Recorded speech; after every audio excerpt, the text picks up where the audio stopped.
Isla was only 8 minutes late, but that morning changed everything. Well, look who finally showed up.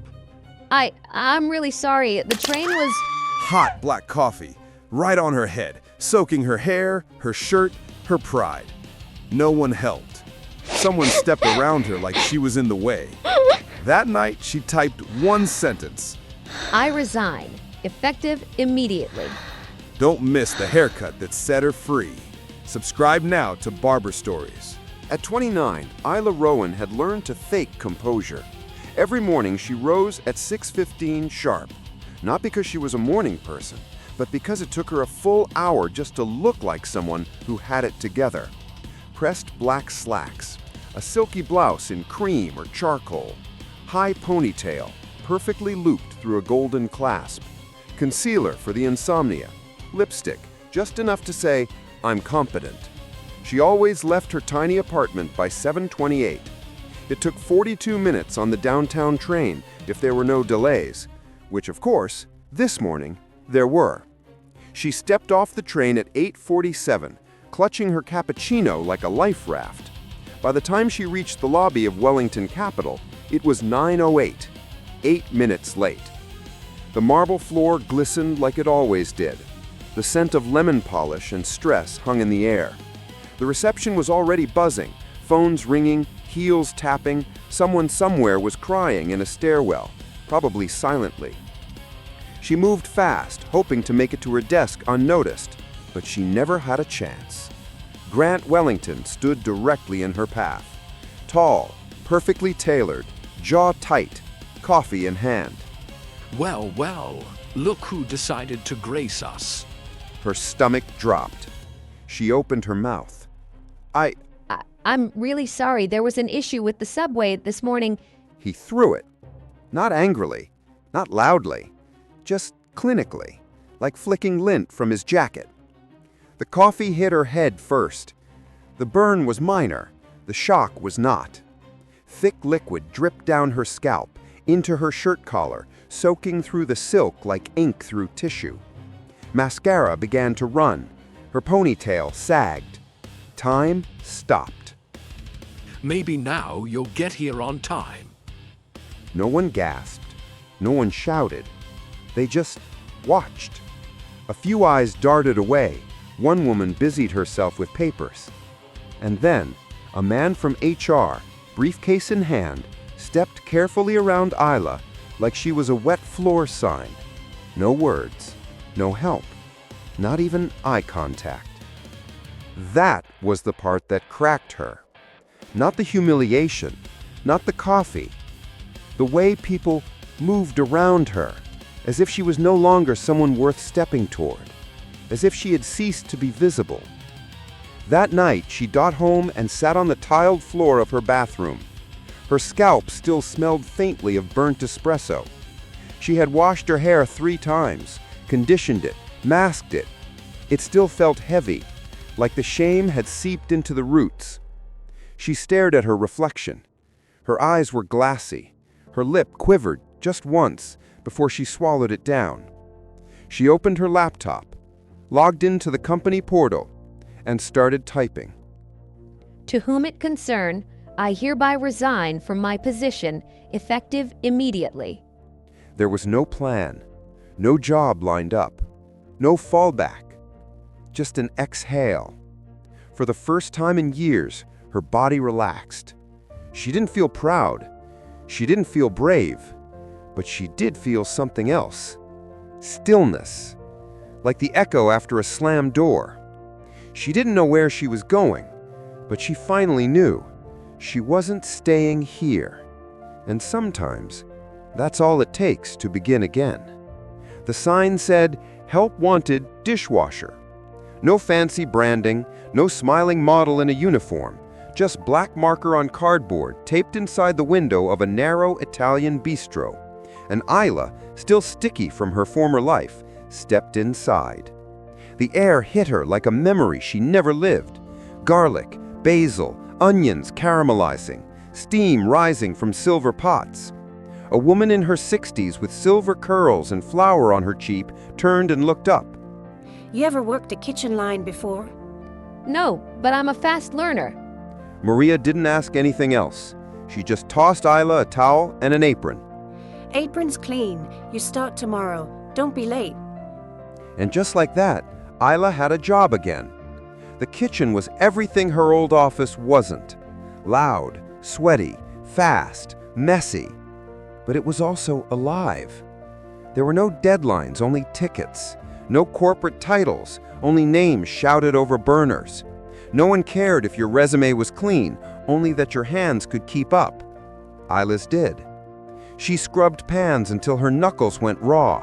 She learned which pot lids warped under the heat. She discovered which chef played jazz when he was in a good mood and punk rock when he wasn't. At the end of every shift, she collapsed on her couch, reeking of garlic and soap. And it was bliss. Her mind, once racing with what-ifs and should-haves, now only focused on water temperature, grease traps, and how fast she could flip a pan stack without cutting herself. But there was one thing that followed her into this new life. Her hair. Long, golden, heavy. A crown in the boardroom. A curse in the kitchen. Even when tied back tight, it never stayed still. Loose strands clung to her sweaty neck. The steam from dish machines made it frizz like wire. It dipped into soapy water, caught flecks of tomato sauce, reeked of garlic hours after she left work. She tried everything. Double elastics, tight buns, braids, hair nets, bandanas. By lunch rush, it would always come undone. Maria noticed. Your hair's too pretty for a job like this. You look like someone who should be on a perfume ad, not elbows deep in marinara. Pretty doesn't mean useful. And she meant it, because every night washing her hair became a chore she resented. 30 minutes just to detangle, another 40 to dry. Then the dread of doing it all again the next day. It was no longer self-care, it was maintenance, it was control, and it was exhausting. One night, after an 11-hour shift and 3 new grease burns, Isla stood in front of her bathroom mirror. Hair wet, shoulders damp, a red sauce stain still on her sleeve. She unlocked her phone, opened the browser, typed, again, the same words she had typed for weeks. Easy hairstyles for thick hair. She scrolled past buns, past braids, past clever TikTok hacks. And then, she saw her. A woman with a shaved head, clean scalp, no earrings, eyes clear, mouth curved in the softest smile. And something about that image, not styled, not commercial, just free, hit Isla like a gut punch. She stared at it longer than she meant to. The smoothness, the simplicity, the space. No tangles, no late light rinsing, no more clawing herself out of her own hair. Just nothing. No way. That's crazy. But even as she whispered that, she couldn't unsee it. And in the days that followed, the thought kept returning. While scrubbing trays, her mind drifted. What would it feel like to have nothing brushing her neck? As she squeezed out her shampoo bottle, what if she didn't need shampoo anymore? Every time she wrapped her hair in a towel, every time she caught a glimpse of her profile in the freezer door, the idea itched at the back of her mind. A quiet, stubborn little thought. You don't have to keep it. And that thought refused to go away. The salon sat on a quiet street 3 blocks from Isla's apartment. She'd walked past it dozens of times. Never noticed the name, never looked inside. But that night she paused. Frosted glass windows, pale yellow glow. A small sign above the door read, Luna Hair Studio. She stepped in, hands sweating, heart in her throat. The smell of eucalyptus and shampoo wrapped around her like a soft towel. Everything inside was quiet, soft, safe. A woman at the front desk looked up. Lavender hair, soft jawline, eyes like sleep. Hey there. What are we doing today? Isla's throat went dry. She hadn't rehearsed this part. She didn't even know what chair she'd end up in. But somehow the words came out. I want to shave it. All of it. Completely. Ivy blinked, not in shock, but in stillness. She tilted her head, studying Isla's expression. You sure? Yeah, I'm sure. Okay, let's make it beautiful. Ivy guided Isla to a chair in the far corner. The mirror in front of her reflected a woman who didn't look scared, but didn't look whole either. Ivy tied a blue cape around her neck, fastened it gently. Then she stood behind Isla and ran her fingers through the golden waves one last time. You've got stunning hair, but I admire your choice. Isla tried to smile, but her jaw clenched. This was the moment. There was no turning back. Her heart beat against her ribs like a fist against glass. Ivy sectioned the hair, neat parts, firm clips. No dramatics, no judgment. Then she raised the scissors. Deep breath. Here comes the first cut. It made a sound, a heavy, final sound. The first chunk curled onto her shoulder, then another, and another. Her lap filled with pieces of herself. The mirror no longer showed the woman who walked in. It showed something raw, exposed, half-birthed. Ivy set the scissors down and picked up the clippers. No guard. They vibrated in her hands. They hummed like tension waiting to be released. No guard? You said bald, right? Right. The first pass started at the base of her neck. A warm buzz, vibration against scalp. She felt it more than heard it. Hair slid down the cape like feathers in slow motion. Each stroke erased another version of her. The polite receptionist. The girl who apologized. The woman who let coffee drip down her dignity. Gone. Ivy worked gently, not rushing, not hesitating. She circled the head like a sculptor, revealing a canvas that had never seen the light. Isla's scalp was pale, untouched, almost shining. She could feel the ceiling fan airbrushing skin that had always been hidden. It gave her chills. You're doing amazing. It feels so weird. But she meant something else too. It felt right. It felt like relief. The buzzing stopped, and in the mirror for the first time, Isla saw herself. Truly saw. No curtain, no distraction. Just her. She lifted her hand, fingers trembling, and touched the top of her head. It was warm, smooth, bare. She gasped softly. It's all gone. You okay? Yeah. I just didn't expect it to feel like this. You look powerful. Ivy wasn't done. She returned with a hot towel, wrapped it gently around her head. Then came the blade, slow, deliberate. Shaving cream, warm and minty, metal scraping softly. It felt like meditation. Isla closed her eyes and let it happen. Layer by layer, hair by hair. Every strand removed was a memory she no longer wanted. When Ivy finished, she applied a cooling balm, and then she removed the cape.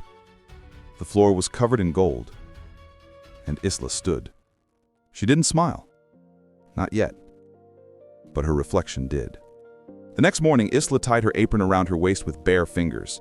There was no hair to pin back, no towel drying, no heat tools, no decision to make. She simply existed. The bell above Maria's kitchen chimed as Isla stepped in. The smell of olive oil and toasted bread wrapped around her. The kitchen was already in full swing, orders being called out, pans clanging. No one looked up, except one. Maria was stirring something red and rich. She turned mid-sentence and froze. Isla. Isla gave a small nod, standing just inside the doorway. Isla, you shaved it. All of it. Maria stepped closer, wiping her hands on her apron, still staring. Holy shit. She circled Isla like an artist examining a sculpture. You look like you won a battle. Isla let out a short, nervous laugh. Feels more like I surrendered. No, sweetie, you didn't surrender. You showed up. You came back in here bald-headed and brave as hell. A few others glanced up, but no one said a word. They just nodded, like she'd done something they couldn't name, but somehow understood. Isla put on gloves, grabbed the sponge, and stepped back into the rhythm like nothing had changed. But everything had. There were no more hair slipping into the sink, no bandana falling into the pasta pot, no self-conscious tugging at her ponytail during rush hour. She caught her reflection in the metal freezer door. No blonde, no makeup, no lashes. Just Isla, a bald woman in a greasy t-shirt grinning at a stack of dirty dishes. And it was, somehow, beautiful. Not the kind of beauty you try to photograph, the kind that feels lived in, carved out of pain and heat and choice. That night, Isla walked home slower. There was a breeze. She could feel it on the back of her neck. For the first time in years, her head felt light. Not just physically, spiritually. She took the long way, let herself wander. At home, she didn't reach for conditioner, didn't set out a towel. She didn't open her phone to compare her reflection to someone else's. She didn't need to. She stood in front of her bathroom mirror, rubbed a bit of coconut oil across her scalp, watched her fingers glide over smooth skin. There are things you don't know you're allowed to let go of, until you do. Isla had carried expectations in every strand of that hair. Politeness, beauty, fear. She was done carrying any of it. She didn't cry. She didn't pose. She just smiled. For herself. Some women wear armor, some wear lipstick. Isla wore nothing at all. And still, she'd never felt more powerful.